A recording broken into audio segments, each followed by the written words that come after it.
नालीतून pipeline काढलीच पाहिजे,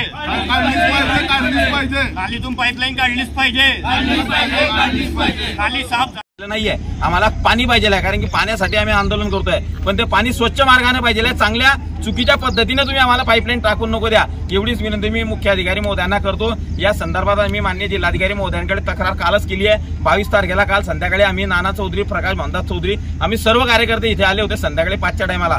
त्या पाणी पुरवठा अभियंत्यांना इथे सूचना दिल्या की साहेब याच्यावर तुम्ही काहीतरी तोडगा काढा आणि हे जे चुकीचं चाललेलं काम आहे ते थांबवा, चांगल्या पद्धतीने काम त्या माध्यमातून करा, एवढीच तुम्हाला विनंती करतो। आम्ही नगरपालिका प्रशासनाच्या सोबतच आहे, जे काम आहे त्यांचं अपुरं काम राहिलेलं आम्ही पाठपुरावा करतो।